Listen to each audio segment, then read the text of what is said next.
paraveterinair. En als onderdeel daarvan moet je geboortestage aan deelnemen en dat is dit jaar. Paraveterinair? Ja. En wat betekent dat? Dierartsassistent. Oh, nou duo. snap ik het. Ja. Ik zal eerst even een handje geven. Hi. Ja, Oosje. Bas. Oké, Bas van der Zwaan. L1 programma onderweg. Ja, ik ken het, ik was er al bang voor. Ja, dan maakt ze... Gezondheid. Ja, Dan maakt ze een wandelingetje. Nou nee, we zijn geen wandeling aan maken. We hebben de schapen net gehaald van, die hebben daar gestaan waar die netten staan, hè. Oh ja. Vannacht. En die zijn dus daar achterheen gelopen, daar een stuk afgezet. En dan gaan ze nou grazen. Dus met z'n tweeën en de hondjes? Ja, nou en ja goed. Dat hebben we dus nou gedaan. En dan moeten we nog een hoop netten afbreken en dan gaan we van verder. Want we hebben nog een aantal kuddes te doen. Oké. Ja, wij zitten dus normaal in Bronsum met een kudde. Met een kudde op de Bronsum hei. En Oh ja, dat is genoeg te grazen, hè? Ja, dan gaan we dus het hele jaar grazen met die kudde. Maar dit is nou is daar afgelopen, want het is alles, het is nou een beetje op het voer. Dus dan nemen we de kudde weg. Maar we kunnen ook plat kallen. Nou, je kan wel plat kallen, maar ik niet. Dus, maar toch wel een duidelijke Limburgse tongval, of niet? Ja, oké, maar ik kan niet plat kallen. Brunsums. Nou nee, gewoon Heerles. Heerles. Heerles plat, hè. Ja, Heerles plat. Ja. En waar komt het goed? Uit Brunsum. Brunsum. En die kan ze ook Heerles plat? Nee, dat niet. Gewoon Nederlands? Ja, dat... Ja.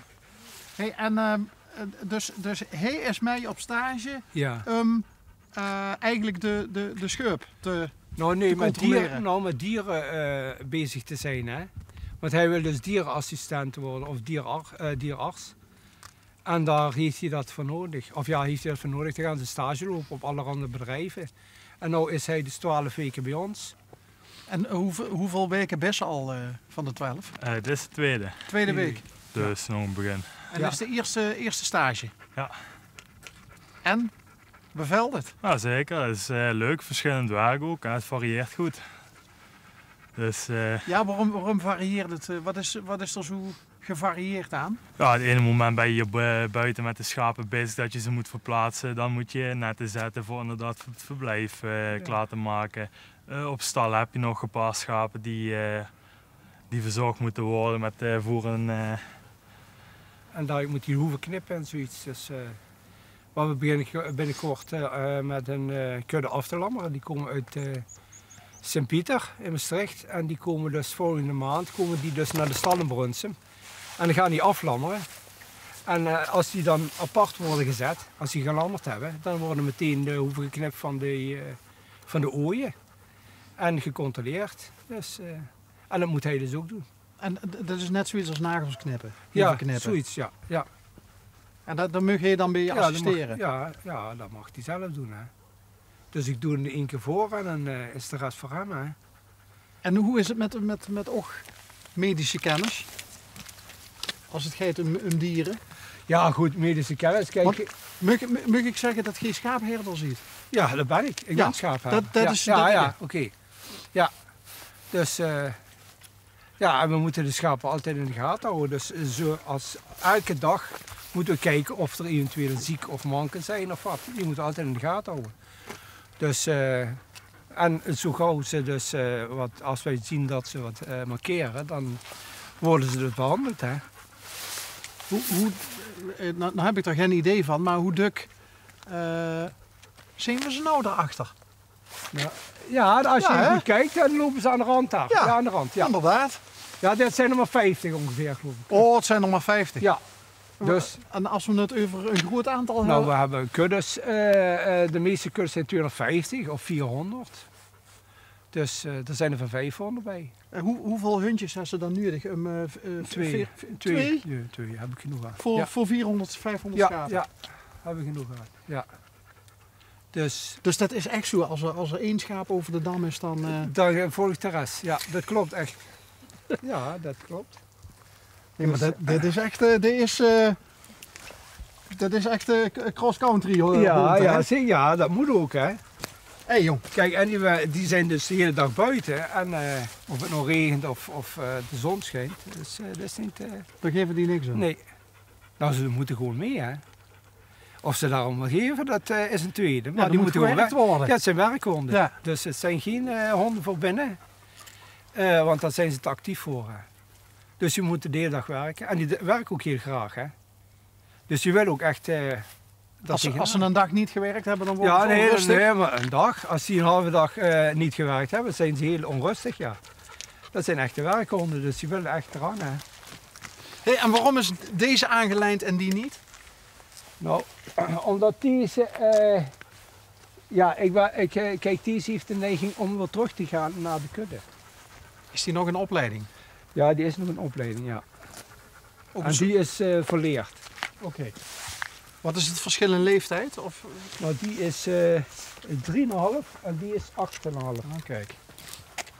Dus die heeft zijn geld verdiend. Ja? Ja, hoe lang kunnen ze mee in het vak? Nou, ja goed, kijk, we hebben erbij, ik heb er gehad, die waren 11 jaar. Maar dan moet je ze toch ergens anders plaatsen, want ze blijven werken en dan lopen ze zich kapot, hè. Ja. Kijk, die honden blijven gewoon werken en dan is het op een gegeven moment op. Dan kan je beter zeggen, we doen ze op tijd weg. Dus naar een familie daar waar die dus nog... een beetje kan... dat hij toch elke dag eruit kan en zo, maar dat hij niet elke dag meer hoeft te werken. Want het is bij mensen ook zo, hè? Als ze dan bijvoorbeeld met pensioen gaan, dan is dat een enorme overgang. Van werken naar niet werken. Ja. Dus dan moet je met zo'n hond ook rekening mee Ja, houden. goed, kijk, bijvoorbeeld een bouwvakker, die kan je ook niet tot zijn 90 laten doorwerken. Dat is ook kapot. Nee, maar Dus- die gaat nog wel graag ergens een muurtje metselen. Dan. Goed erbij een beetje, hè, dat je zegt af en toe maar. Maar zo is het met de honden ook. Hè. Die moet je dus wel op tijd dan wegdoen. Hoe lang doet u dit werk al? 9 jaar En wat deed u daarvoor? op kantoor. Dus Ik heb 25 jaar op kantoor gezeten. en op een gegeven moment dacht u van, Nou, dit tijd is voor het. iets anders. Ja, Anders word ik precies. gek. Precies. Dus ik denk, nou moet je toch wat anders doen, want daarvoor is het leven te kort, hè, vind ik. En 9 jaar geleden dus de overstap gemaakt. Nooit spijt gehad van die keuze? Nee, ik heb alleen spijt gehad dat ik geen 20 jaar eerder heb gedaan. Want dit is toch veel mooier? Nou ja, het heeft natuurlijk wel een heel romantisch... hoe zou ik het zeggen? Het romantische beeld van de herder maar goed. in zijn eentje Ja, maar in goed, het dat landschap. hebben de meeste mensen. Hè. De meeste mensen. En die zeggen ook, als ze tegenkomen, tenminste als de zon schijnt en zo, het is droog, dan zeggen ze, nou, je heeft het beroep van de wereld. Hè. Maar als het regent, zie je niemand. Of ze zeggen, wat heb je een klote baan? Hè?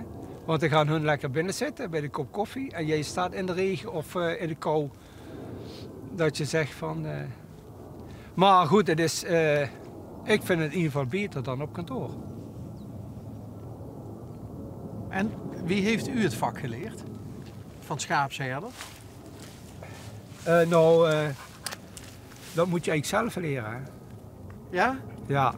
Het is zo gegaan dat ik met mijn vorige werkgever, dat was ook een schapenbedrijf, ja, die zei van, nou hier heb je 2 honden en hier heb je de schapen. En, Dus u zat op kantoor bij een schapenbedrijf? nee, ik zat op kantoor, op een administratiekantoor. Oké.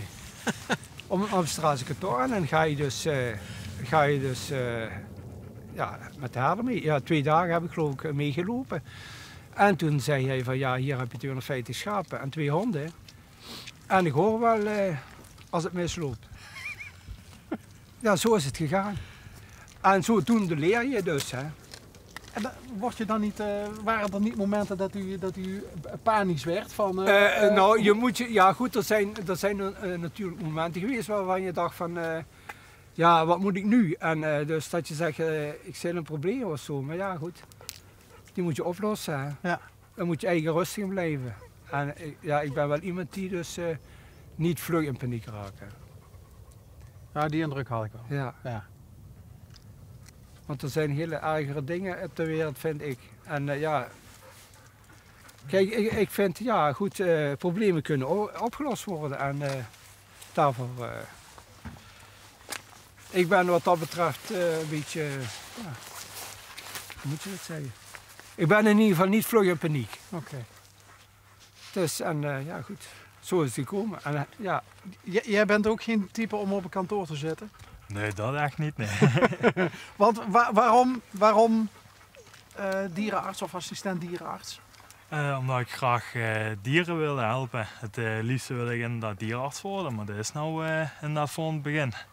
En dan kan ik daarna inderdaad kijken voor een opleiding dierenarts. Dierenarts, dan denk ik bijvoorbeeld aan Dr. Pol.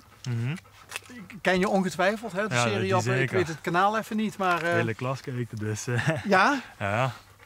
Maar is dat ook een beetje het beeld wat je zelf hebt van jouw toekomst? Ja, eigenlijk wel. Vooral ook bij, als je dierenarts zelf wordt, want inderdaad als assistent, dan mag je wel inderdaad minder dingen doen. Maar toch, je helpt wel die dieren beter te worden. Hè? En als je de dieren helpt, dan help je de baasjes ook? Dat ook. Indirect. Wel, ja, het dier is sowieso het belangrijkste wat je dan moet helpen. Hè? Maar de baasjes, als ze dan blij zijn dat je een dier hebt geholpen, dat is ook wel leuk om te zien, ja. Nou, dit is nu de tweede week. Wat is het belangrijkste wat je tot nu toe van deze meneer geleerd hebt?